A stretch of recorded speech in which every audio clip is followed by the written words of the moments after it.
नमस्कार दोस्तों, स्वागत है आपका अपने YouTube चैनल एक्सप्लोर बी में, जिसमें आज मैं आपको लेकर के आया हूँ अंतर्मन, जो आपने बोर्ड अभी देखा, जिसके अंदर मैं लेकर के चलता हूँ आपको। और यहाँ पर डॉक्टर नेहा गुप्ता से मिलवाऊँगा, जो यहाँ के ऑनर हैं, एंड उससे रिलेटेड वो आपको कंप्लीट इन्फॉर्मेशंस देंगे कि ये सेंटर किस पर्पस से बनाया गया है एंड उसका मेन मोटिव क्या है।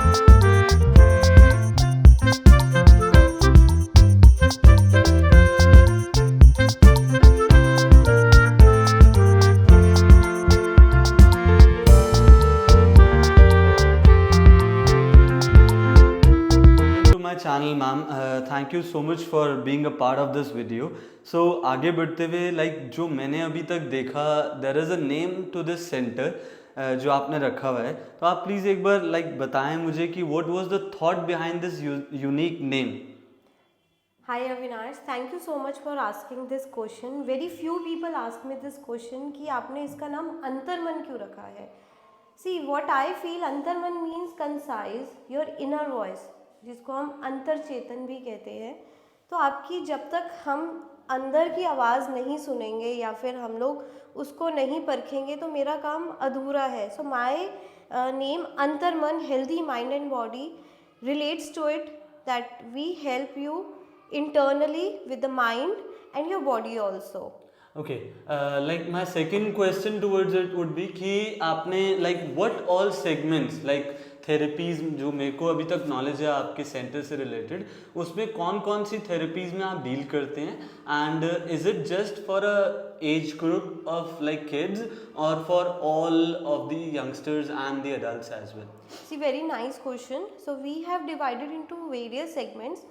For starting with the early intervention, that is 0 to 3 years of kids who are delayed with their milestones, जिनके milestones पीछे चल रहे हैं, speech delayed है, walking delayed है. Then it comes to 3 to 6 years, 6 and above, and then the adult section is there in which we deal with the psychiatric cases, जो psychiatric, जिनको मनोवैज्ञानिक से रिलेटेड प्रॉब्लम है, जो patients depression, anxiety, schizophrenia, bipolar से आते हैं। तो वेरियस सेगमेंट्स में हमारे पास स्पीच थेरेपिस्ट हैं, ऑक्यूपेशनल थेरेपिस्ट हैं, स्पेशल एजुकेटर्स हैं। I deal as a psychologist, we have a team of a clinical psychologist. तो हम लोग यहाँ पे 2 डॉक्टर्स बैठते हैं, doctor Pooja is also there and I am also hair.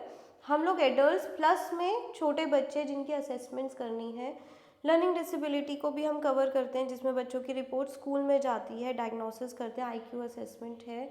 Psychiatric patients के साथ भी असेसमेंट सारी होती हैं, जिनको मेडिसिन में हमें प्रिस्क्राइब करना है। तो ये पूरा सेगमेंट चलता है, इट्स अ सर्कल। तो किस बच्चे की क्या थेरेपी प्लान करनी है, वो हम लोग एक प्रोसीजर होता है, असेसमेंट के थ्रू करते हैं। अगर स्पीच के लिए बच्चा आ रहा है तो it's not only the speech is delayed, we have to see the other areas also, कि बच्चे का कॉग्निटिव लेवल भी इफेक्टेड है, बच्चा सोशलाइज भी नहीं हो पा रहा। बट उसको समझने के लिए हमें बच्चे और पेरेंट्स के साथ काम करना पड़ता है। Then we plan the therapies, speech therapy, occupational therapy and special education. Special education specially for learning disability kids, जिन बच्चों को पढ़ने लिखने में दिक्कत है। स्कूल से बच्चे रेफ़र होते हैं कि ये बच्चा पढ़ता नहीं है, इसके मार्क्स नहीं आते, ये ब्लैक बोर्ड से कॉपी नहीं कर पा रहा, इसको चश्मा लग गया है, इसका ध्यान नहीं है, अटेंशन और कंसंट्रेशन नहीं है। तो पेरेंट्स को समझ नहीं आता कि बच्चों को दिक्कत क्या हो रही है। दिक्कत बच्चे के आईक्यू में नहीं होती, आईक्यू बच्चों का बिल्कुल ठीक होता है। दिक्कत होती है बच्चों की समझ में, पढ़ाई में, तो उसको लर्निंग डिसेबिलिटी बोलते हैं। तो इसके वेरियस सेगमेंट्स जहाँ पे आ गए, ऑक्यूपेशनल थेरेपी में हम लोग बच्चे के बिहेवियर पे काम करेंगे, हम लोग उसके ADHD के features, attention deficit hyper active disorder के बच्चे आते हैं, सेरिब्रल पैलिसी हो गया आपका, ऑटिस्टिक बच्चे हैं हमारे पास, डाउन सिंड्रोम के बच्चे हैं, वेरियस कैटेगरीज आर देयर जहाँ पे हम बच्चों के साथ डील करते हैं। और एडल्ट्स में भी थेरेपीज़ की अगर बात की जाए तो anxiety disorder is there which is very common, specially with the youth, college में या कॉम्पिटिटिव एग्ज़ाम्स जो लोग दे रहे हैं उनके लिए बहुत कॉमन है। सेकेंडली, जो साइकोटिक डिसऑर्डर्स में हम बाइपोलर की बात करें, स्किज़ोफ्रेनिक बात करें, OCD की बात करें, तो उन सब प्रॉब्लम्स के साथ भी हम डील करते हैं। हमारे डॉक्टर्स और भी बैठते हैं यहाँ पे जो कि थेरेपीज़ लेते हैं। तो हम लोग इन सब चीज़ों को इस सेंटर में कवर करते हैं लिए।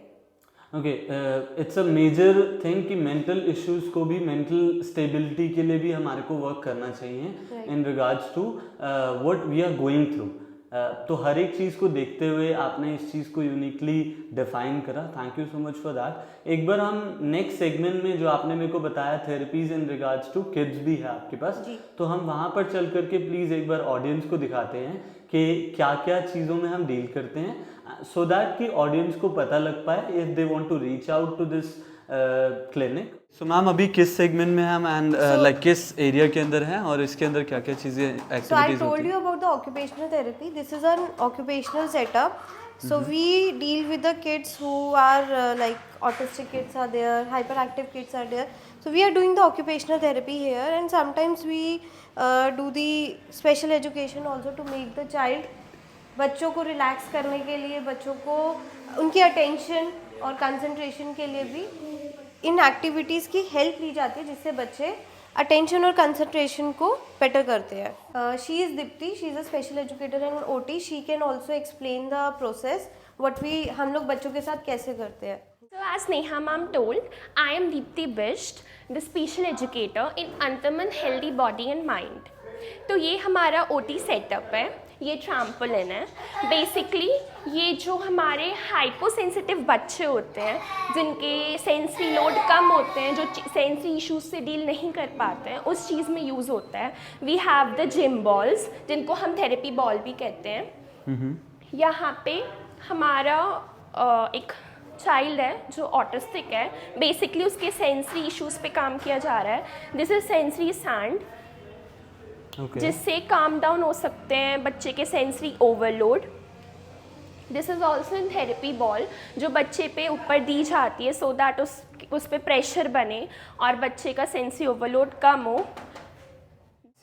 These are the ladders. Basically, it's used for the proprioceptive and vestibular balancing के लिए for all like from 3 to 8 years kids. तो अगर हम लाइक इससे रिलेटेड मैं एक बार अगर आपसे पूछूं और ऑडियंस को बताना हो तो लाइक क्या हिंदी में इस चीज़ को क्या बोला जाएगा मैम कि हम किस चीज़ के लिए इससे वर्क करते हैं and what is this activity all about?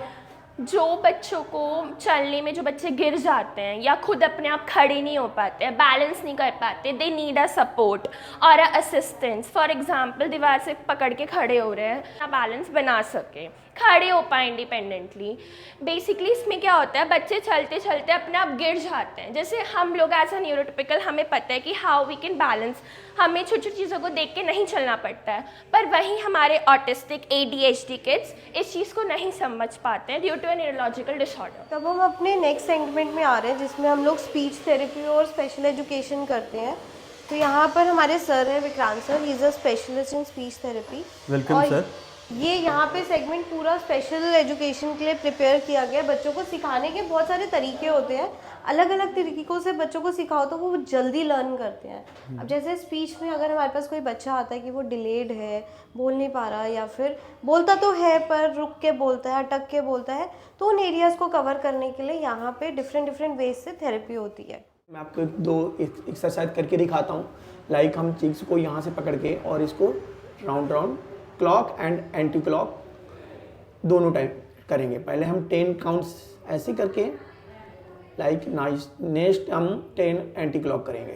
Okay, सो इन सब थेरेपी से एक लाइक जो कंट्रोल होता है बच्चे के ऊपर वो अच्छा आता है एंड उसके साथ साथ इन फ्यूचर उसका सारा पर्सपेक्टिव अगर हम देखें तो वो इम्प्रोवाइज होते जाता है। जी जी जी।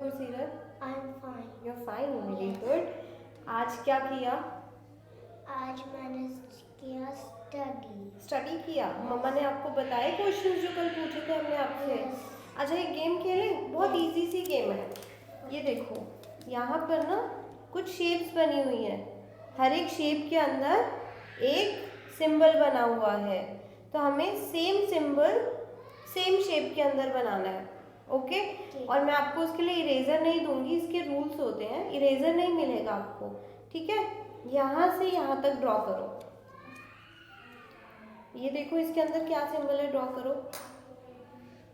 Hi sir, thank you so much for being a part of this video. आपने आपका बच्चा यहाँ पर है, तो हर एक बच्चे को हम किसी भी सेंटर में भेजते हैं तो किसी एक्सपेक्टेशंस के साथ भेजते हैं कि क्या वो इम्प्रोवाइज़ हो रहा है, कुछ उसमें चेंजेस आ रहे हैं। जिस भी मतलब उससे रिलेटेड हमने यहाँ पर भेजा है पर्पस से, वो पर्पस सॉल्व हुआ आपके हिसाब से? अब पहले तो हमें जैसे 5-6 दिन तो ऐसा लगा कि नहीं हो रहा, कुछ भी नहीं हो रहा ये कहते, लेकिन अब आस्ते आस्ते अब पता चल रहा है अब बच्चा में कुछ अप्रूवमेंट हुई है। ओके, इम्प्रूवमेंट जो है वो आ रही है बच्चे के आ रही अंदर। ये एक सच है अंतर्मन का, राइट? पहले ये बच्चा बहुत तंग करता था, अब हमने 2-3 दिन से देख रहे हैं तंग नहीं कर रहा, घर में भी शरारतें नहीं कर रहा, ओके और पढ़ने में भी ध्यान दे रहा है। ओके पहले ये यहाँ पे भी कुछ नहीं सुनाता था, अब मैडम से पूछा है वो कहते हैं अब सुना भी रहा है, होमवर्क भी कर रहा है, सब कुछ कर रहा है। बड़ा फ़र्क नजर आ रहा है। अब आस्ते आस्ते देखिए हर चीज़ में टाइम लगता है। ट्रू। शुरू में तो कोई नहीं लगता है, क्योंकि हर काम में कोई भी काम करो उसको टाइम लगता है। उसी आस्ते आस्ते इसमें भी अप्रूवमेंट आ रही है और इसमें कुछ सुधार हो रहा है। Thank you so much sir. Thank you. 6 महीने हो गए इसको आते हुए। इसका 20% जो है ना इसकी इम्प्रूवमेंट हुई है फिजियोथेरेपी में और स्पीच में। So I would really like to thank Team Antarman for being the parenting partner for us. क्योंकि मुझे याद है जब हम यहाँ पे आए थे तो माई किड, क्योंकि he was not having his speech, language तो सेकेंड लेवल है, स्पीच नहीं थी, सिटिंग टॉलरेंस नहीं था, कोई कोऑपरेशन नहीं था, कमांड नहीं थी, कोई आई कॉन्टैक्ट नहीं था। But I really want to thanks which it's a very nice journey. और यहाँ पे आई कॉन्टैक्ट इम्प्रूव हुआ मेरे बच्चे का, रिस्पॉन्ड टू नेम आ गया, and I really want to thanks the speech therapist over here. Reason being कि उनके गाइडेंस में now my kid is on 3 to 4 word phrases, he is using his logic, thinking, he is able to link between the things. पहले वो सिर्फ point करके चीज़ें मानता था, बट अब वो अपनी नीड्स को वहाँ पे एम्फेसिस करके बता सकता है, बोल सकता है। And I am very much hopeful कि कमिंग टाइम में बहुत जल्दी शायद वो अब वो स्टोरीज भी बना पाएगा। So I really thanks to the team, entire team, it's a lovely team and the great team effort. Thank you seriously.